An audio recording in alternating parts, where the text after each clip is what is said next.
Hello guys, आपका बहुत बहुत स्वागत है हमारे यूट्यूब चैनल पर। आज की वीडियो में हम लोग बात करने वाले हैं डेटा एनालिटिक्स में यूनिट 3 वन शॉट। इस यूनिट के अंदर जो भी हमारे इंपॉर्टेंट टॉपिक्स हैं जो एग्जाम में पूछे जा चुके हैं और आने वाले एग्जाम्स में पूछे जा सकते हैं, वो सारे टॉपिक्स हम लोग डिस्कस कर लेंगे। ठीक है, चार टॉपिक हैं मेन हमारे। सबसे पहले आता है हमारा स्ट्रीम कंप्यूटिंग और सैम्पलिंग इन डेटा। ये दो टॉपिक बहुत इंपॉर्टेंट है, 10 नंबर के अंदर क्वेश्चन यहाँ से मिलता है हमको एग्जाम में। ठीक है, डिकेइंग विंडो इंपॉर्टेंट है, 5 से 10 नंबर में पूछी जा सकती है, मोस्ट प्रोबेबली 5 नंबर या फिर 2 नंबर में ही पूछी जाएगी है। ठीक है, आर टैप एप्लीकेशन 10 नंबर के अंदर ये क्वेश्चन डायरेक्टली आएगा, जिसमें आपको आर टैप, उसके एडवांटेजेस, डिसएडवांटेजेस, एप्लीकेशन, ये चीज़ें बतानी होती हैं। लास्ट क्वेश्चन है सेंटीमेंट एनालिसिस, स्टॉक प्रिडिक्शन की केस स्टडी। ठीक है, केस स्टडी बहुत बहुत बहुत इंपॉर्टेंट टॉपिक है। चाहे आपसे सेंटीमेंट एनालिसिस पूछे, चाहे आपसे स्टॉक प्रिडिक्शन पूछा जाए, केस स्टडी पूछी जाएगी, तो इन दोनों में से एक क्वेश्चन ज़रूर आएगा और एग्जाम के पॉइंट ऑफ व्यू से बहुत इंपॉर्टेंट टॉपिक है। ये आएगा तो 10 नंबर में ही आएगा, उससे कम में ये नहीं आएगा। ठीक है, तो स्टार्ट करते हैं पहले टॉपिक के साथ। सबसे पहला टॉपिक है हमारा स्ट्रीम कंप्यूटिंग। तो सबसे पहले समझते हैं कि स्ट्रीम कंप्यूटिंग एक्चुअली में होता क्या है। ठीक है, also known as stream processing. Stream computing को ही हम स्ट्रीम प्रोसेसिंग भी कहते हैं।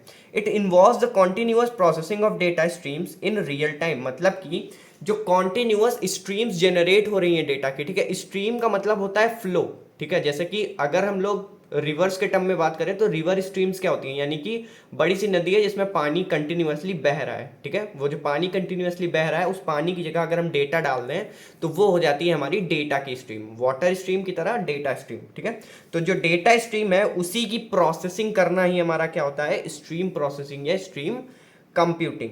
Unlike batch processing, stream computing process the data as soon as it arrives. मतलब कि बैच प्रोसेसिंग के केस में क्या होता है, डेटा को कलेक्ट किया जाता है, उसके बैचेस बनाए जाते हैं, फिर उनके ऊपर प्रोसेसेस परफॉर्म किए जाते हैं। बट स्ट्रीम कंप्यूटिंग क्या करता है, डायरेक्टली स्ट्रीम के डेटा को ही प्रोसेस करके आगे भेजता रहता है। मतलब कि जैसे कि डैम होते हैं, ठीक है, रिवर्स के बीच में डैम होते हैं, वाटर स्ट्रीम को रोका जाता है, उसके बाद उसको उस पर एक प्रेशर डाल के वहां से इलेक्ट्रिसिटी वगैरह जनरेट कराई जाती है और फिर उस स्ट्रीम को आगे फॉरवर्ड कर दिया जाता है नदी में। ठीक है, तो ये कहाँ पे होता है, ये हमारा एक तरीके से आप बैच प्रोसेसिंग की तरह समझ सकते हो। ठीक है, जहाँ डेटा को रोका जाएगा, उस पर चीज़ें परफॉर्म होंगी, फिर डेटा को भेजा जाएगा। बट स्ट्रीम प्रोसेसिंग क्या करता है, एक ऐसा डैम मान लो जहाँ पे पानी रोका ही ना जाता हो, मतलब वो पानी बस फ्लो हो जाए और इलेक्ट्रिसिटी जनरेट हो जाए, वो फ्लो रुकना नहीं चाहिए। तो उस केस में डेटा स्ट्रीम जो है वो हमारी फ्लो होती रहती है और हमारा डेटा जो है वहां से निकलता रहता है और प्रोसेस होता रहता है। तो वो काम किस में होता है, हमारा स्ट्रीम कंप्यूटिंग में। ठीक है, this approach is essential for application that requires immediate insight and quick response time. ये उन एप्लीकेशंस के लिए बहुत ज़्यादा रिक्वायर्ड है जहां पे जल्दी जल्दी से हमें क्विक इंसाइट्स चाहिए होते हैं, यानी कि डेटा तुरंत रिलीज हुआ और तुरंत हमको उससे इंसाइट्स निकालने हैं। तो वैसी एप्लीकेशंस हमारा स्ट्रीम कंप्यूटिंग यूज करती हैं। ठीक है, स्ट्रीम कंप्यूटिंग का मतलब क्लियर हो गया होगा आई होप आपको। ठीक है, अब थोड़ा सी इसके की कैरेक्टरिस्टिक देख लो तो ज़्यादा आपको क्लियरिटी मिल जाएगी कि स्ट्रीम कंप्यूटिंग या स्ट्रीम प्रोसेसिंग होता क्या है एक्चुअली में। ठीक है, real time processing, data is processed in real time और near real time allowing for immediate analysis and action. मतलब कि डेटा को या तो रियल टाइम में प्रोसेस किया जाएगा या फिर अप्रोक्सीमेटली रियल टाइम में, यानी कि एक आध सेकंड, 2 सेकंड, 3 सेकंड, 10 सेकंड का डिले हो सकता है, उससे ज़्यादा डिले नहीं होता। ये अप्रोक्सीमेटली रियल टाइम में ही पूरा डेटा एनालाइज होता है और उस पर एक्शंस परफॉर्म किए जाते हैं। ठीक है, सेकंड पॉइंट है हमारा scalability. Systems are designed to handle large volume of data continuously flowing at high velocity. Systems को इस तरीके से डिजाइन किया जाता है कि वो large volumes of data जो continuously flow हो रहा है स्ट्रीम के साथ, उसको प्रोसेस कर सके। ठीक है, तो इसलिए स्केलेबिलिटी इसकी ज़्यादा होती है। Low latency, stream computing system aims to minimise the delay between data arrival and processing. Low latency मतलब लेट बहुत मिनिमल होता है। ठीक है, लेट होने के यहाँ चांसेस नहीं होता क्योंकि रियल टाइम प्रोसेसिंग हो रही है, यानी कि जैसे ही डेटा आ रहा है तुरंत वो प्रोसेस हो जा रहा है, तो लेट होने का कोई चांस यहाँ पे नहीं होता है, बहुत मिनिमम डिलेज होते हैं। ठीक है, event driven system react to event or changes in the data triggering specific actions based on predefined rules। मतलब कि जो डेटा हमारा स्ट्रीम में फ्लो हो रहा है उस डेटा के बेसिस पे जितने भी इवेंट्स हमारे प्री डिफाइन किए गए हैं। ठीक है, क्योंकि प्रोग्रामिंग ही यूज होती है हर चीज के लिए। ठीक है, स्ट्रीम कंप्यूटिंग भी प्रोग्रामिंग के थ्रू परफॉर्म की जाती है।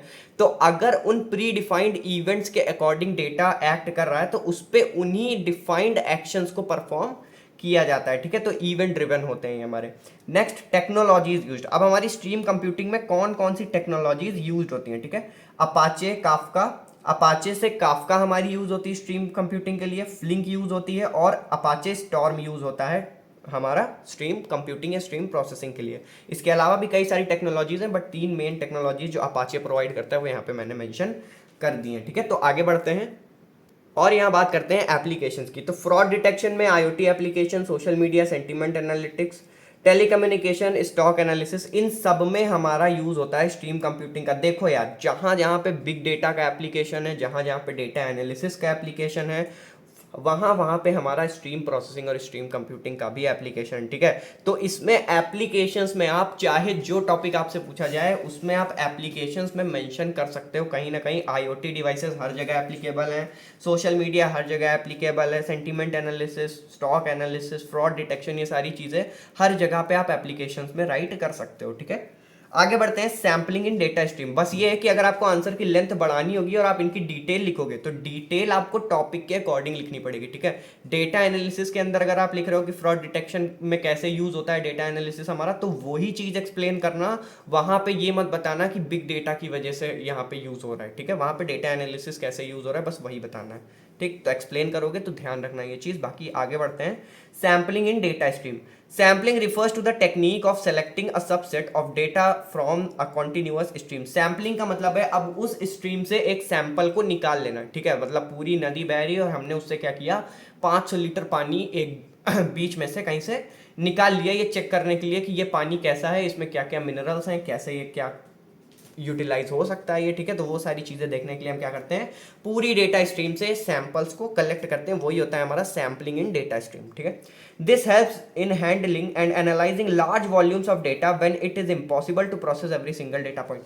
जब ये पॉसिबल नहीं हो पाता कि हम पूरे ओवरऑल डेटा स्ट्रीम को प्रोसेस कर पाए, तो उस केस में सैम्पलिंग हमारा बहुत बढ़िया काम करता है और हम पूरे ओवरऑल डेटा को एनालाइज करने के बजाय कुछ प्रॉपर सैंपल्स को एनालाइज करते हैं और हमें समझ आ जाता है कि हाँ एक्चुअली में प्रॉब्लम क्या है या एक्चुअली में हमें क्या एनालिसिस मिलने वाला है ओवरऑल डेटा से। ठीक है, इसको एज एन एग्जांपल अगर आपको समझना हो, मान लीजिए मैंने कोई कंपनी खोली है। ठीक है, मैं उसमें कोल्ड ड्रिंक्स बनाता हूँ। ठीक है, कोल्ड ड्रिंक्स या फिर सॉफ्ट ड्रिंक्स बनाता हूँ।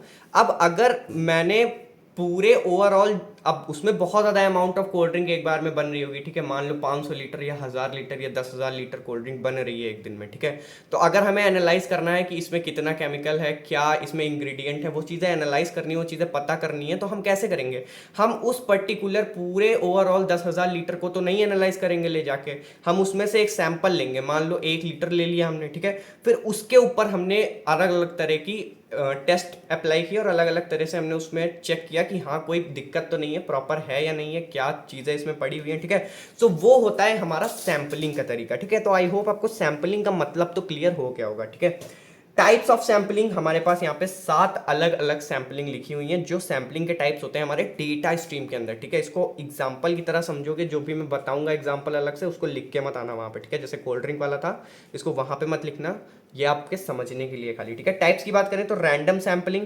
Systematic sampling, stratified sampling, cluster sampling, weighted sampling, time based sampling और इवेंट बेस्ड सैम्पलिंग। ये हमारे मेन कुछ टाइप्स हैं डेटा स्ट्रीम के अंदर। ठीक है, सैम्पलिंग के लिए रैंडम सैम्पलिंग क्या होता है, each element in stream get equal chance of being selected. Overall stream में से रैंडमली हम किसी भी पॉइंट से कुछ पर्टिकुलर सैंपल्स कलेक्ट कर लेते हैं और फिर उन पे एनालिसिस परफॉर्म करा देते हैं। ठीक है, वहां पे कुछ ऐसा पार्शियलिटी वाला गेम नहीं होता है कि हाँ इस पर्टिकुलर सैंपल को ही सेलेक्ट करना है या उस पर्टिकुलर सैंपल को ही सेलेक्ट करना है।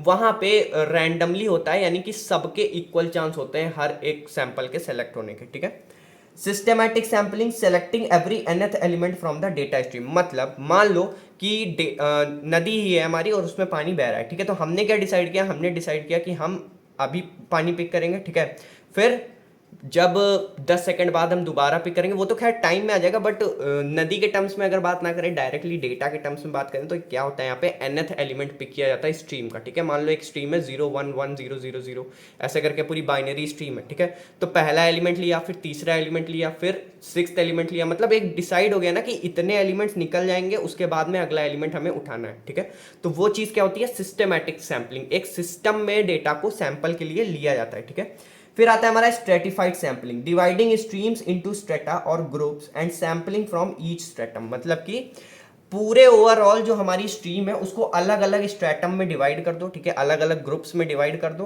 देन उस हर एक ग्रुप से एक एक सैंपल निकाल लो, वो होता है हमारा स्ट्रेटिफाइड सैंपलिंग, ठीक है।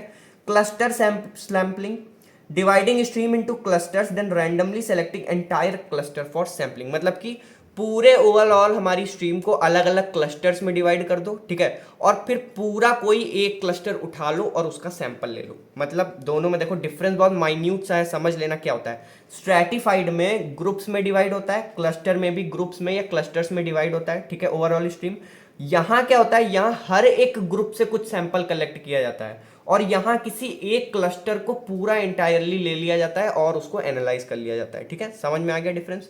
वेटेड सैंपलिंग क्या होती है, assigning weights to element giving some elements a higher chance of being selected, मतलब हर एक एलिमेंट को एक वेट असाइन करना। यहाँ पे वेट अपने अकॉर्डिंग असाइन किया जाता है, ठीक है, सिस्टम अपने अकॉर्डिंग असाइन करता है, जिसमें कि कुछ ऐसे एलिमेंट्स होते हैं जिनके चांसेस ज्यादा होते हैं सेलेक्ट होने के उनके वेट्स के अकॉर्डिंग, ठीक है। Time based sampling, sampling data eight fix time intervals, वही चीज़ है जो नदी वाला एग्जांपल में उतनी समय देने जा रहा था जब मैं सिस्टमैटिक बता रहा था। तो क्या होता है, नदी पे हमने सैंपल सेलेक्ट किया, फिर हमने कहा 5 मिनट बाद हम दूसरा सैंपल सेलेक्ट करेंगे, फिर 5 मिनट बाद हम तीसरा सैंपल सेलेक्ट करेंगे। तो जो टाइम बेस्ड ये सैंपलिंग हो रही है ना, वो क्या होती है हमारी, वही होती है हमारी टाइम बेस्ड सैंपलिंग बेसिकली, ठीक है। Sampling data eight fix time intervals के बेसिस पे हम डेटा को सैंपल के लिए ले रहे हैं, ठीक है। Event based sampling, sampling data based on specific events और ट्रिगर्स, डेटा को तभी सैंपल के लिए हम लेंगे इसके केस में जब कोई हमारा इवेंट ट्रिगर होगा, ठीक है, मतलब जब कोई ऐसा डेटा आया जो हमारे पर्टिकुलर प्री डिफाइंड इवेंट को ट्रिगर कर देगा कि हाँ ये एक डेटा जो जा रहा है स्ट्रीम के अंदर ये हमारा इस इवेंट को ट्रिगर कर रहा है, तो ठीक है, तो वो डेटा हम सैंपल के लिए उठा लेते हैं, तो वो होता है हमारा इवेंट बेस्ड सैंपलिंग, ठीक है। आई होप आपको सैंपलिंग का तो पूरा कॉन्सेप्ट समझ में आ गया होगा। देखो ये क्वेश्चन 5 नंबर के अंदर आ सकता है अटैच्ड किसी क्वेश्चन के साथ, ऐसे सिंपल बहुत ईजी पेपर आएगा तभी सैंपलिंग इन डेटा स्ट्रीम और उसके टाइप पूछेगा, अदरवाइज तो नहीं पूछता है, ठीक है। बाकी एडवांटेजेस डिसएडवांटेजेस आप लिख लोगे, बहुत ईजी है, कुछ ऐसा है नहीं इसके अंदर। नेक्स्ट टॉपिक है हमारा डिकेइंग विंडो सैंपलिंग। अब इन दोनों क्वेश्चन को पढ़ाने का मतलब ये है कि देखो अगर 10 नंबर में क्वेश्चन आपके बनते हैं तो एक सिंपल सा क्वेश्चन आपसे पूछ सकता है कि what do you mean by sampling in data stream, also define the decaying window sampling, ठीक है, with its application and advantages. इस तरह से एक पूरा 10 नंबर का क्वेश्चन आपको मिल जाएगा, तो उसमें आपको सैंपलिंग, उसके टाइप्स, डिकेइंग विंडो के एप्लीकेशंस और एडवांटेजेस, ये सारी चीजें लिखनी पड़ेंगी, ठीक है। तो देख लेते हैं डिकेइंग विंडो सैंपलिंग क्या होती है। It is a method that gives more importance to recent data while gradually decreasing the significance of older data. Basically इसका काम ये होता है कि जितना हमारा रीसेंट डेटा है, ठीक है, जैसे कि स्ट्रीम है 1 2 3 4 5 6 7 8, ठीक है, इस ऑर्डर में स्ट्रीम हमारी जा रही है, तो लास्ट वाला डेटा कौन सा है हमारा 8, तो 8 की जो प्रोबेबिलिटी होगी सेलेक्ट होने की वो सबसे ज्यादा होगी और 1 की जो होगी वो सबसे कम होगी। मतलब जो सबसे रीसेंट डेटा होगा वो उसका ऑर्डर ज्यादा होगा सेलेक्ट करने के लिए एज कंपेयर टू जो हमारा 1 था, ठीक है। This approach is particularly useful in scenarios where the most recent information is more relevant for making real-time decisions. ये एप्लीकेशन ज़्यादातर हमारे रियल टाइम डिसीजन मेकिंग के लिए यूज़ होती है क्योंकि यहाँ पे हमारे रीसेंट बिट की ही रिक्वायरमेंट ज़्यादा होती है कंपैरेटिवली, ठीक है। वर्किंग की बात करें तो डिकेइंग विंडो सैंपलिंग जो है हमारा, इसमें 5 वर्किंग स्टेप्स हैं, ठीक है। सबसे पहले आता है हमारा data arrival. As new data points arrive in the stream they are initially given a full weight of 1। जैसे ही हमारा डेटा अराइव होता है उसमें हर एक जो इनिशियल पॉइंट है, जैसे कि 1 2 3 4 5 6 7 8 तक की स्ट्रीम है, तो जो 8 का हमारा वेट होगा वो 1 होगा और जो 1 का वेट होगा वो सबसे मिनिमम होगा, ठीक है। अप्लाई डीके, सेकंड स्टेप हमारा डीके अप्लाई करना है। Weights decreases over time using an exponential decay function WT equal e की पावर माइनस लैम्डा टी। मतलब कि ये हमारा बेसिकली एक फंक्शन है, इस फंक्शन के बेसिस पे हमारा डीके होता रहता है जो हमारा वेट होता है हर एक सैंपल का, ठीक है। जैसे 8 को 1 असाइन हुआ, जब 9 आएगा तो इस फॉर्मूला के अकॉर्डिंग 8 का जो है 1 से रिड्यूस होकर 0.98 समथिंग, फिर 8 और पीछे जाएगा तो उसका और कितना और रिड्यूस हो जाएगा 0.8 समथिंग, और फिर इसी तरीके से रिड्यूस होता रहता है, ठीक है। जैसे जैसे वो ओल्डर डेटा होता जाएगा वैसे वैसे उसका वेट क्या होता जाएगा, कम होता जाएगा, ठीक है। Update weights, continuously update weight as time progress. वही चीज है, जैसे जैसे हमारा टाइम बढ़ता जाएगा वैसे वैसे वेट क्या होंगे हमारे, अपडेट होते जाएंगे, तभी तो रिड्यूस होगा वेट जब अपडेट होगा, ठीक है। Weight aggregation, use weights in calculations to ensure recent data has more influence. अब यहाँ पे वेट्स का यूज किया जाता है कैलकुलेशंस के लिए ताकि ये पता चल सके कि जो हमारा रीसेंट डेटा है उसकी इन्फ्लुएंस ज्यादा है as compared to older data. ठीक है।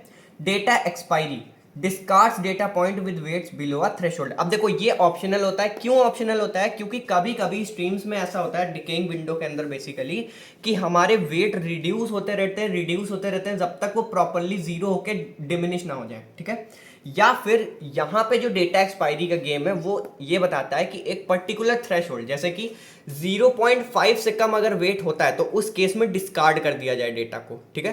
तो अब क्या होगा 1 होगा। ठीक है। फिर 0.9876 उस 5 और 5 के पहले का जैसे ही 5 से और कम होगा वेट किसी एक डेटा का वो डिस्कार्ड हो जाएगा। तो ये डेटा एक्सपायरी का रोल है हमारा। ठीक है। Discard data when point with weight below a threshold. हम एक थ्रेशोल्ड सेट कर देंगे और उस थ्रेशोल्ड के नीचे जैसे ही किसी डेटा का वेट जाएगा वो ऑटोमेटिकली डिस्कार्ड हो जाएगा। ठीक है। आई होप क्लियर हो गया होगा डिकेइंग विंडो कैसे काम करता है।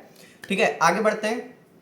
एप्लीकेशन देखते हैं। रियल टाइम एनालिटिक्स में यूज होता है। सीधी सी बात है रियल टाइम में ये डेटा पूरा एनालाइज कर रहा है। फाइनेंशियल मार्केट्स में इसका बहुत ज्यादा यूज होता है, स्टॉक्स वगैरह में, क्योंकि वो भी रियल टाइम पे काम करते हैं हमारे। ठीक है। नेटवर्क सिक्योरिटी में यूज होता है। रियल टाइम कोलिजन डिटेक्शन के लिए, कोलिजन अवॉइडेंस के लिए, मतलब आपने CSMA CD वगैरह भी पढ़ रखा है तो वो सब चीजों में हमारा डिकेइंग विंडो का काफी यूज है। आपने वहां पे देखा भी था कंजेशन के लिए विंडोज का यूज हो रहा था। ठीक है। स्लाइडिंग विंडो प्रोटोकॉल वगैरह। तो बेसिकली हल्का फुल्का उसी से रिलेटेड है। और जब हम एक्चुअली डेटा माइनिंग या फिर डेटा स्ट्रीमिंग के टर्म में बात करेंगे तो वहां पे नेटवर्क सिक्योरिटी में डिकेइंग विंडो सैम्पलिंग का यूज किया जाता है। ठीक है। सेंसर डेटा की बात करें तो सेंसर में भी जो डेटा हमारा स्टोर हो रहा है, जैसे कि मैं अगर किसी ऑटोमेटिक कार में बैठा हूं, फॉर एग्जांपल मैं इंडिया की किसी कार में बैठा हूं जिसमें ADAS फीचर अवेलेबल है, तो वो क्या करता है वो हमारे उसके सेंसर्स जो होते हैं वो ट्रैफिक कंडीशंस को डिटेक्ट करते हैं। ठीक है।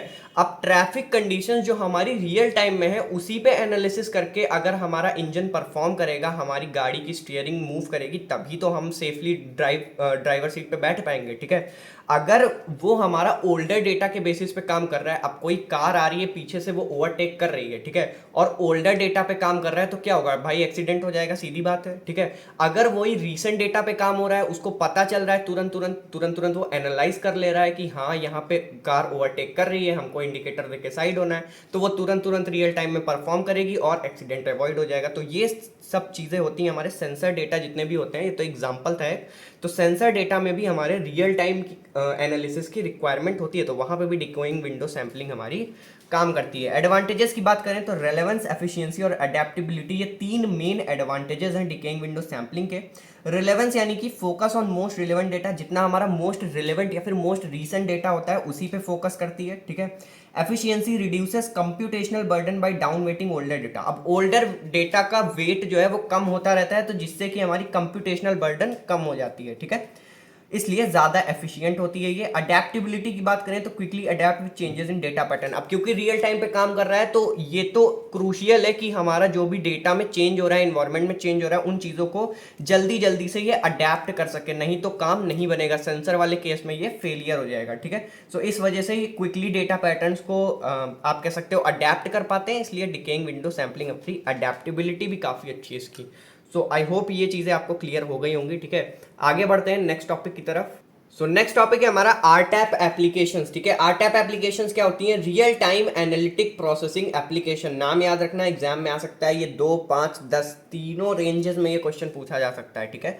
Real time analytics processing applications, it involves the immediate analysis of data as it is generated to provide instant insights and support rapid decision making। मतलब कि ये भी हमारा रियल टाइम पे ही काम करता है। ठीक है। पहली चीज, जैसे ही हमारा डेटा जनरेट होगा वैसे ही उस डेटा पे प्रोसेसिंग परफॉर्म करके और तुरंत से डिसीजन मेकिंग परफॉर्म करने में हेल्प करेगा हमारा। यही होते हैं हमारे आरटैप एप्लीकेशंस। ठीक है। इसीलिए इनका नाम भी है रियल टाइम एनालिटिक्स प्रोसेसिंग। ये रियल टाइम में ही डेटा जनरेट होते ही एनालिटिक्स परफॉर्म कर देते हैं और डेटा को प्रोसेस करके इनसाइट्स निकाल लेते हैं। ठीक है। टाइप्स ऑफ आरटैप की बात करें तो descriptive analytics, diagnostic analytics, predictive analytics, prescriptive analytics, ये 4 टाइप्स हैं हमारे आरटैप के अंदर। मतलब इन 4 डिफरेंट तरीके की एप्लीकेशंस यूज होती हैं आरटैप में। ठीक है। डिस्क्रिप्टिव एनालिसिस क्या होती है? Provides a real time view of what is happening. ये बेसिकली दिखाता है कि रियल टाइम में क्या हो रहा है। ठीक है। मतलब डेटा किस तरीके से आ रहा है, क्या डेटा आ रहा है। ठीक है, तो वो चीज़ें दिखाने का डिस्क्रिप्टिव का एनालिटिक्स करती है हमारी डिस्क्रिप्टिव एनालिटिक्स। फिर डायग्नोस्टिक एनालिटिक्स ये क्या करती है, identifies why something happened in real time, ये बताती है कि क्यों, आखिर क्यों रियल टाइम में ये डेटा आया है, ठीक है, कि रीजन क्या है, ये कैसे प्रोड्यूस हुआ है, क्यों प्रोड्यूस हुआ है, ठीक है। प्रिडिक्टिव एनालिटिक्स क्या होती है, uses real time data to forecast future event, predictive यानी प्रिडिक्शन करेगी, ये जो है रियल टाइम डेटा को यूज करेगी और फ्यूचर इवेंट्स को फोरकास्ट करेगी। Prescriptive analytics suggest real time action based on the data insights, ये प्रिस्क्रिप्टिव एनालिटिक्स क्या करती है, रियल टाइम एक्शन बताती है कि करना क्या है डेटा इनसाइट्स के बेसिस पे, ठीक है। डेटा एनालाइज होता है, फिर पता चलता है कि हाँ क्या डेटा आया है, कैसे आया है, किस तरीके से काम करना है, और रियल टाइम में अभी आपको क्या एक्शन लेने की जरूरत है, वो बताता है हमारा प्रिस्क्रिप्टिव एनालिटिक्स, ठीक है। समझ में आ गया आरटैप के अंदर क्या क्या चीजें होती हैं। अब एडवांटेजेस की बात कर लेते हैं और डिसएडवांटेजेस की बात कर लेते हैं। Advantages of RTAP applications, immediate insights, quick access to actionable data, मतलब कि जितना भी हमारा एक्शनेबल डेटा है उसको तुरंत तुरंत से एक्सेस करने में हमारी हेल्प करेगी आरटैप एप्लीकेशन, ठीक है, इसलिए इसको इमीडिएट इनसाइट्स इसकी एक एडवांटेज है। देन इनहैंस डिसीजन मेकिंग, अब इमीडिएट इनसाइट्स मिलेंगे तो सीधी सी बात है डिसीजन मेकिंग इनहैंस होगी ही होगी।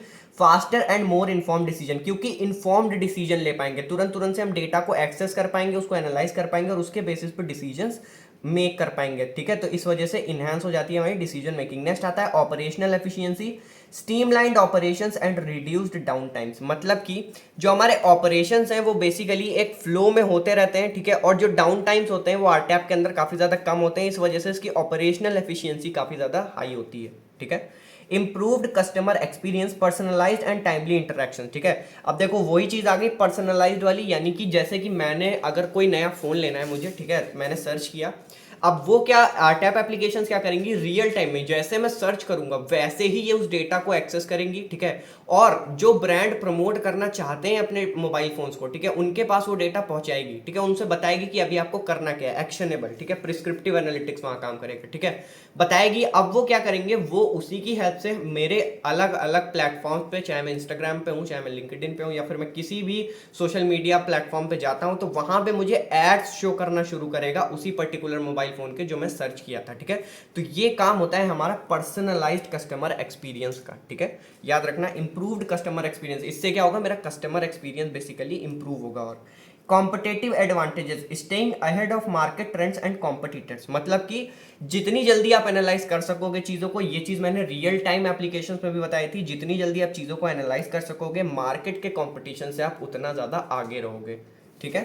डिसएडवांटेजेस ऑफ आरटैप एप्लीकेशन, इसकी डिसएडवांटेज क्या है, पहली चीज हाई कॉस्ट, आरटैप एप्लीकेशन बनाना काफी ज्यादा कॉम्प्लिकेटेड है और इसकी कॉस्ट काफी ज्यादा होती है, ठीक है। अब कॉम्प्लिकेटेड है इस वजह से more complex. Security risk due to continuous data flow, अब इसके अंदर डेटा फ्लो कंटिन्यूअस रहता है, इस वजह से यहाँ पे सिक्योरिटी ब्रीचेस काफी ज्यादा होते हैं, ठीक है, यहाँ पे सिक्योरिटी रिस्क रहता है। नेक्स्ट आगे बढ़ते हैं। सो यहाँ पे 10 अलग अलग एप्लीकेशंस लिखी हुई हैं आरटैप एप्लीकेशन की, कि मतलब आरटैप एप्लीकेशन किस किस चीज़ के लिए यूज़ होता है, कहाँ कहाँ यूज़ होता है। तो फ्रॉड डिटेक्शन में यूज़ होता है, risk management, customer analysis, sentiment analysis, personalize recommendation, smart traffic management, smart home devices, marketing, social media, IoTs, इन सब जगह पे आरटैप एप्लीकेशंस का यूज होता है। जहां जहां से आपको ऐड दिखते हैं ना, पर्सनलाइज्ड ऐड, बस समझ जाओ वहां पे डेफिनेटली आरटैप एप्लीकेशंस का यूज हो रहा है, ठीक है। तो हर चीज में यूज होता है, बाकी आप अपने अकॉर्डिंग डिफाइन कर सकते हो चीजों को, ठीक है। आगे बढ़ते हैं लास्ट टॉपिक की तरफ, जो कि हमारा केस स्टडी, सेंटीमेंट एनालिसिस, सबसे पहला टॉपिक हमारा, ठीक है। दो केस स्टडी हम लोग देखेंगे, एक सेंटीमेंट एनालिसिस, एक स्टॉक प्रिडिक्शन। सेंटीमेंट एनालिसिस ज्यादा इंपॉर्टेंट है क्योंकि एग्जाम के पॉइंट ऑफ व्यू से ये क्वेश्चन बहुत ही ज्यादा पूछा जाता है सैम्पलिंग और स्ट्रीमिंग के केस में, ठीक है। सेंटीमेंट एनालिसिस का ऑब्जेक्टिव क्या होता है, to understand customers sentiment toward product and services to improve customer satisfaction and brand reputation.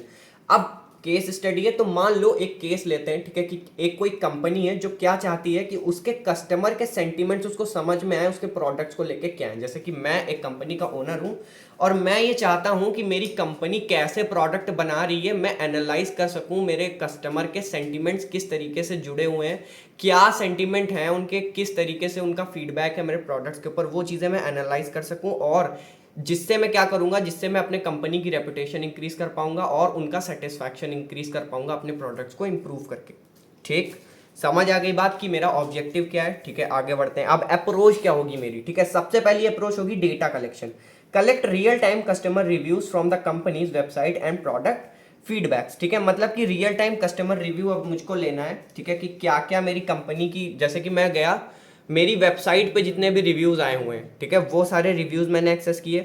मेरे प्रोडक्ट्स पे जितने भी फीडबैक आए हुए हैं वो सारे मैंने एक्सेस किए। फॉर एग्जांपल अगर मेरा प्रोडक्ट फ्लिपकार्ट, अमेजॉन इन सब पे बिक रहा है तो उन पे भी रिव्यूज़ आते हैं, ठीक है, तो उन रिव्यूज़ को मैंने सारा डेटा उठा लिया, ठीक है, वो सारा डेटा मैंने कलेक्ट कर लिया, डेटा कलेक्शन में आ गया, ठीक है। Monitor social media platform for mentions of the companies product and services. अब ट्विटर वगैरह पे लोग मेंशन करते हैं कि इस कंपनी का ये प्रोडक्ट क्या है, मुझे नहीं पसंद आया, ये प्रोडक्ट ये बहुत अच्छा है कम प्राइस में, ठीक है, तो वो चीज़ें जो मेंशन हो रही हैं ओवरऑल सोशल मीडिया पे मेरी कंपनी के प्रोडक्ट के बारे में जो जो मेंशंस हैं उन सबको भी मैंने उठा लिया, ठीक है, तो वो पूरा डेटा मैंने क्या किया, कलेक्ट कर लिया। तो ये पहला स्टेप तो मेरा हो गया डेटा कलेक्शन का। अब क्या करना है, real time processing. Use sentiment analysis tools to process the incoming data, apply NLP algorithm to analyse the text and detect sentiment positive, negative और न्यूट्रल। मतलब कि अब बेसिकली होगा क्या, जितने भी हमारे सेंटिमेंट एनालिसिस के टूल्स होते हैं उन टूल्स का यूटिलाइजेशन करना है, ठीक है, एनएलपी एल्गोरिदम्स अप्लाई करनी है, नेचुरल लैंग्वेज प्रोसेसिंग एल्गोरिदम्स। इसको क्यों अप्लाई कर रहे हैं, एनएलपी अप्लाई करने का बेसिक सा एक कारण है कि जो हमारे अलग अलग डेटा हमने लिए हैं उन सारे डेटा की लैंग्वेजेस डिफरेंट हो सकती हैं, ठीक है, कुछ लोगों ने हिंदी में लिखा होगा, कुछ लोगों ने इंग्लिश में लिखा होगा, हो सकता है मेरा प्रोडक्ट इंटरनेशनल हो तो और 50-60 लैंग्वेजेस हो अलग अलग, ठीक है। तो अब क्या होगा, अब अलग अलग लैंग्वेजेस वहाँ पे लिखी हुई हैं, तो क्या होगा, अलग अलग लैंग्वेजेस को समझने के लिए एक पर्सन को बिठा देंगे। ऊपर से एक पर्सन को बिठाने का मतलब समझ रहे हो, बहुत लार्ज अमाउंट ऑफ डेटा है, तो वहाँ पे एनएलपी एल्गोरिदम्स लगती हैं और वो क्या करती हैं, उस पूरी लैंग्वेज को प्रोसेस करके ओवरऑल इंसाइट्स बताती हैं कि क्या क्या सेंटीमेंट है, पॉजिटिव सेंटीमेंट्स आ रहे हैं, कितने नेगेटिव सेंटीमेंट्स आ रहे हैं, कितने लोग न्यूट्रल हैं, ठीक है, वो पूरा ओवरऑल डेटा को रियल टाइम में प्रोसेस कर देगी। फिर अगला काम मैं क्या कराऊंगा, sentiment scoring. Assign sentiment score on each review or mention, categorize the feedback based on the sentiment scores to identify overall trends। अब हर एक सेंटीमेंट को एक पर्टिकुलर स्कोर अलॉट किया जाएगा और उन स्कोर्स के बेसिस पे ही कैटेगराइज किया जाएगा कि क्या क्या फीडबैक है हमारे कस्टमर्स के और क्या ओवरऑल ट्रेंड है, ठीक है। Actionable insights, identify common themes in negative feedback to address product issues और इंप्रूव सर्विसेज। पहला क्या आएगा एक्शन, हमको पहला क्या लेना पड़ेगा, जितने भी हमारे नेगेटिव फीडबैक्स या नेगेटिव कमेंट्स आए हुए हैं, ठीक है, उन सब के अंदर क्या कॉमन फैक्टर है, क्या सबसे बड़ी प्रॉब्लम है जो हमको दिख रही है, ठीक है, उसको हम रिमूव करेंगे। फॉर एग्जांपल जैसे कि आप लोगों ने काफ़ी ज़्यादा कमेंट किया था मेरी वीडियोस पे कि जब भी मैं पढ़ाता हूँ तो मैं अपने हैंड जेस्चर्स का ज़्यादा यूज़ करता हूँ तो मैं उसको रिड्यूस कर सकूँ। वो कमेंट मुझे कई सारे आए थे, मतलब 20-25 लोगों ने कमेंट किया था, मुझे ये समझ में आया कि हाँ ये चीज़ प्रॉब्लम कर रही है, इस वजह से मैंने उसको क्या किया, अवॉइड कर दिया। अब मैं पेंसिल का यूज़ करता हूँ, ठीक है, तो यही एक तरीके से हमारा एक्शनेबल इंसाइट होता है। समझ में आ गया। अब नेगेटिव से तो समझ में आ गया कि क्या चीज़ मुझे नहीं करनी थी, ठीक है, मैंने अवॉइड कर दी। अब क्या पॉजिटिव फीडबैक के बेसिस पे करना है, ठीक है, highlight positive feedbacks in marketing campaign to attract more customer. मतलब कि अब जितने भी कंपनी वापस चलते हैं, मेरे कंपनी जो प्रोडक्ट बेस्ड कंपनी है मेरी, वहां पे चलते हैं। अब वहां पे जितने नेगेटिव फीडबैक आए होंगे उनके अकॉर्डिंग मैं अपने प्रोडक्ट को इंप्रूव करवा लूंगा, ठीक है, क्योंकि कंपनी मेरी है, प्रोडक्ट के अंदर क्या चेंजेस करने हैं मैं करवा सकता हूं, ठीक है। अब जो पॉजिटिव फीडबैक आए हैं उनको मैं मार्केटिंग के लिए यूज करूंगा, ठीक, समझ में आ गया बात, क्योंकि पॉजिटिव चीजें ही तो मार्केट में दिखाई जाती हैं, तभी तो लोग अट्रैक्ट होंगे प्रोडक्ट की तरफ, ठीक है। तो अब इतनी चीजें करने से आउटकम्स क्या मिलेंगे मुझे, ठीक है, तो सबसे पहला आउटकम मिलेगा improved customer satisfaction, quickly address issues raised in negative feedback leading to better customer service, improve product based on the customer suggestion and complaints. देखो दो चीजें हुई, पहली चीज हमारा प्रोडक्ट इंप्रूव हो गया पहले से ज्यादा, ठीक है, दूसरी चीज क्या हुई, कस्टमर को जो दिक्कतें आ रही थी उन दिक्कतों को हमने रिजॉल्व कर दिया, तो हमारी कस्टमर सर्विस बेटर हो गई, ठीक, तो ओवरऑल कस्टमर सेटिस्फैक्शन हमने इंप्रूव कर लिया। दूसरा आउटकम क्या आया, enhanced marketing strategies use positive feedbacks to promote products improving sales and customer trust. मतलब कि अब हमने क्या किया, दूसरा फायदा ये हुआ हमको कि हमारी मार्केटिंग स्ट्रेटजीज ज्यादा इनहैंस हो गई। क्यों, क्योंकि हमने पॉजिटिव फीडबैक्स लिए, ठीक है, वहां से हमको पता चला क्या क्या एडिशनल पॉजिटिव चीजें हैं जो हम मार्केट में दिखा सकते हैं और लोगों को अट्रैक्ट कर सकते हैं, कस्टमर्स का ट्रस्ट गेन कर सकते हैं, साथ ही साथ अपने प्रोडक्ट को प्रमोट कर सकते हैं, ठीक है। तो ये दो मेन हमारे आउटकम थे जो हमारे इस केस स्टडी से निकल के आए। आई होप एग्जाम्पल के साथ सब कुछ समझ में आ गया होगा कि क्या हुआ है, कैसे हुआ है, ठीक है, किस तरीके से केस स्टडी में आपको आंसर लिखने होते हैं। तो आई होप पहला टॉपिक सेंटीमेंट एनालिसिस आपको क्लियर हो गया होगा। अगले टॉपिक की तरफ चलते हैं जो कि हमारा स्टॉक प्रेडिक्शन, ठीक है। इंपॉर्टेंट है, ये ज़्यादा लेंदी नहीं है, छोटा है, वो तो थोड़ा सा लेंदी था।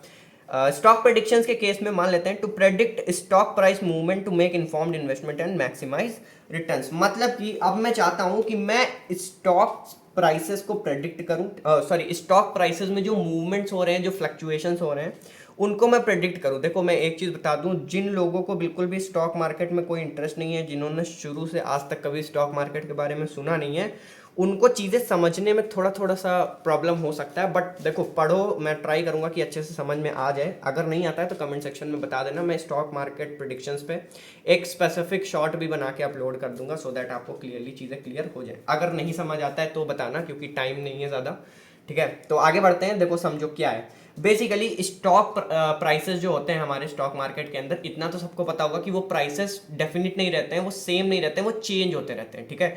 चेंज होते हैं तभी लोगों का प्रॉफिट होता है और लोगों का लॉस होता है। तो ये दो चीज़ें तो आपने सुन रखी होंगी कि स्टॉक मार्केट में इनका लॉस हो गया, स्टॉक मार्केट में इनका प्रॉफिट हो गया, इतना कमाया उतना कमाया, तो इतना तो सुन रखा होगा सबने। तो बेसिकली होता ये कि प्राइसेस फ्लक्चुएट करते रहते हैं, एक स्टेबल नहीं रहते हैं, तो जिस वजह से प्रॉफिट और लॉस होता रहता है। तो हमें करना क्या है बेसिकली, अब इसमें आओ वापस से, ठीक है। यहाँ क्या होता है, to predict stock prices movement to make informed investment. अब हमें ओवरऑल जो वो फ्लक्चुएशंस हैं उनको प्रेडिक्ट करना है कि वो फ्यूचर में ग्रो करेगी या फिर लॉस में जाएगी। उनको प्रेडिक्ट करते हुए हमें क्या करना है, इन्फॉर्म्ड इन्वेस्टमेंट करनी है, हमें चीज़ें पता होंगी, उसके अकॉर्डिंग हम इन्वेस्ट करेंगे, सो दैट हम अपने रिटर्न्स को मैक्सिमाइज कर सकें, यानी कि हम प्रॉफिट ज़्यादा से ज़्यादा बना सकें। समझ में आ गया कि हमको करना क्या है स्टॉक प्रेडिक्शन में, ऑब्जेक्टिव क्लियर हो गया। आगे बढ़ते हैं, अप्रोच क्या होगी हमारी, ठीक है। सबसे पहले सेम चीज, डेटा कलेक्शन, ठीक है। डेटा कलेक्शन में क्या होगा, gather historical stock prices data, trading volumes and market indicators, monitor real time financial news, social media sentiments and economic reports. देखो अब क्या होगा, हम जितना भी, जैसे हमें किसी एक पर्टिकुलर स्टॉक का प्रेडिक्ट करना है, ठीक, वैसे तो एक स्टॉक का नहीं करते, ओवरऑल मल्टीपल स्टॉक्स का करते हैं, लेकिन एग्जांपल के लिए समझ के चलो हमें एक स्टॉक का करना है, तो हम क्या करेंगे, उस एक स्टॉक की जितनी हिस्ट्री है, यानी कि उसने प्रीवियसली किस तरीके से पैटर्न दिखाया है, कितना ग्रो हुआ है, कब ग्रो हुआ है, किस सीजन में ग्रो हुआ है, किस रीजन से ग्रो हुआ है, वो सारी चीजें हमें पता करनी, ठीक है। उस स्टॉक के ट्रेडिंग वॉल्यूम्स क्या है वो देखने हैं हमको, ठीक है, कितना प्राइस है, कितना प्राइस कब बढ़ जाता है, ठीक है। और मार्केट इंडिकेटर्स देखने कि क्या मार्केट में चांसेस हैं उस स्टॉक के और ग्रो होने के, ठीक है। और हमें क्या करना है, रियल टाइम फाइनेंशियल न्यूज़, जितनी भी फाइनेंशियल न्यूज़ आ रही है रियल टाइम में, उनका डेटा लेना है। सोशल मीडिया पे जो लोग स्टॉक मार्केट की बातें करते हैं वो कहीं ना कहीं बातें कर लेते हैं इन सब चीज़ों की कि भी हाँ ये स्टॉक बढ़ने वाला है, वो स्टॉक गिरने वाला है, तो उन सारे सेंटीमेंट्स को भी हमें कलेक्ट करना है, ठीक है। इकोनॉमिक रिपोर्ट्स जितनी आई हुई हैं स्टॉक से रिलेटेड, वो सारा डेटा हमको कलेक्ट करना है। तो ये इतना डेटा हमको डेटा कलेक्शन के अंदर चाहिए रहेगा, ठीक है, एनालाइज करने के लिए। अब क्या होगा, अब शुरू होगी analysis, real time processing, use machine learning algorithms and analyse historical data and identify patterns. Historical data जितना हमारा कलेक्ट हुआ है वहां पे हम मशीन लर्निंग एल्गोरिदम्स लगाएंगे और सारे हिस्टोरिकल डेटा में से हम पैटर्न्स निकाल लेंगे कि किस पैटर्न पे ये स्टॉक चल रहा है बेसिकली, ठीक है, कब ग्रो हो रहा है, कब डाउन जा रहा है, ठीक है। Utilises real time data to continuously update prediction, और इसी रियल टाइम डेटा को कंटिन्यूअसली यूज करता रहेगा प्रिडिक्शंस बनाने के लिए, ठीक है। Prediction model, develop predictive model using techniques such as time series analysis and neural networks. देखो न्यूरल नेटवर्क्स और टाइम सीरीज एनालिसिस का यूज करके अब प्रिडिक्टिव मॉडल बनाया जाएगा। Validate the model using historical data to ensure accuracy. अब जो model बनके तैयार हुआ है, ठीक है, मान लो मैंने पूरी एनालिसिस लगा दी, एमएल से एक एप्लीकेशन बना दी जो क्या करेगी, हिस्टोरिकल डेटा लेगी, पैटर्न्स को एनालाइज करेगी, उसके बेसिस पे एक प्रिडिक्टिव मॉडल बनाएगी, ठीक है। अब वो प्रिडिक्टिव मॉडल काम कर रहा है या नहीं कर रहा है कैसे पता चलेगा, सीधा उठा के तुम मार्केट में लगाना पैसा नहीं शुरू करेंगे उसके अकॉर्डिंग, पता चले गलत काम कर रही हो तब। तो उस केस में क्या करेंगे, हिस्टोरिकल डेटा उठाएंगे, ठीक है, उस स्टॉक का, और हिस्टोरिकल डेटा के बेसिस पे जो हिस्ट्री में ही उसका प्राइस था, जैसे कि उसका प्राइस 5 दिन पहले कितना था हमें तो पता है, बट हमको चेक करना है कि क्या हमारा प्रिडिक्टिव मॉडल बता पाता है, तो हम उसको 10 साल पुराना डेटा देंगे, ठीक है। उसके बेसिस पे उससे ये पूछेंगे कि हाँ 20 दिन पहले इसका प्राइस कितना होना चाहिए, प्रिडिक्ट करके बताओ। अगर उसकी प्रिडिक्शन अप्रॉक्सीमेटली एक्यूरेट आ जाती है, ठीक है, तो इसका मतलब हमारा मॉडल सही काम कर रहा है। अगर वो सही प्रिडिक्ट नहीं कर पाता है तो इसका मतलब हमारा मॉडल सही काम नहीं कर रहा है। तो अगला स्टेप क्या होगा यहाँ पे, नेक्स्ट आएगा हमारा actionable insights, provide real time stock prediction to trader, highlight potential investment opportunities and risk based on predicted trends. अब प्रिडिक्टिव मॉडल हमने बना लिया, वो एक्यूरेट भी है, अब वो क्या होगा, एक्शन में आएगा। ठीक है, अब उसका यूज करेंगे जो हमारे स्टॉक ट्रेडर्स होते हैं, ठीक है, जो लोग ट्रेडिंग करते हैं, वो उसका यूज करेंगे, स्टॉक के प्राइसेस को प्रिडिक्ट करेंगे और उसके अकॉर्डिंग अपनी पोटेंशियल इन्वेस्टमेंट लगाएंगे। ठीक है, और उससे उनका क्या होगा, रिस्क भी रिड्यूस होगा बेसिकली, क्योंकि सब कुछ प्रिडिक्टेड रहेगा तो रिस्क भी पता चल जाएंगे कि क्या होने वाले हैं। सो आउटकम इससे क्या निकल के आएगा, इन्फॉर्म्ड इन्वेस्टमेंट डिसीजन। सबसे पहला आउटकम कि जो हमारा reduce investment risk by identifying potential market downturns early, मतलब कि पता रहेगा पहले से कि कब हमारी मार्केट डाउन जाने वाली है, तो उस टाइम पे लोग पैसा अपना निकाल लेंगे, सो दैट उनका रिटर्न जो है वो अच्छा बना रहेगा और मैक्सिमम प्रॉफिट निकाल पाएंगे। ठीक है, trader made better investment using accurate real time prediction, जो ट्रेडर होंगे वो ज़्यादा अच्छी इन्वेस्टमेंट कर सकते हैं। ठीक है, और ज़्यादा इन्फॉर्म्ड डिसीजंस ले सकते हैं कि किस स्टॉक में पैसा लगाना ज़्यादा सेफ रहेगा। Increased return, improve trading strategies led to higher returns. अब देखो, अगर हमें पता रहेगा कि हाँ भाई ये स्टॉक्स ऐसे हैं जो एकदम ग्रो करने वाले हैं, ठीक है, प्रेडिक्टेड है एकदम, आपका मॉडल बहुत बहुत बढ़िया काम कर रहा है, आइडियल मॉडल बना दिया आपने कि वो एकदम सच ही बता रहा है कि वो कह दिया 5 साल में 100 करोड़ जाएगा तो चला गया, तो उस केस में क्या होगा, बहुत ही तगड़ी स्ट्रैटेजीज के साथ ट्रेडर्स काम कर पाएंगे और एक बहुत हाई यील्ड जनरेट कर पाएंगे, हाई प्रॉफिट जनरेट कर पाएंगे। ठीक है, तो ये है हमारा स्टॉक प्रेडिक्शन का केस स्टडी। आई होप ये भी क्लियर हो गया होगा आपको। सो इस वीडियो में इतना ही। Thank you so much for watching this video. Playlist का लिंक डिस्क्रिप्शन बॉक्स में मिल जाएगा। नोट्स अभी मैंने अपडेट तो नहीं किया डिस्कॉर्ड पे डेटा एनालिटिक्स के, बट आई होप कि शाम तक मैं अपडेट कर दूंगा यूनिट 1 और 2 के, उसके बाद 3-4 का एक साथ में डाल दूंगा जब मैं 4th की वीडियो अपलोड करूंगा। ठीक है, so thank you so much for watching this video. All the very best for the exams.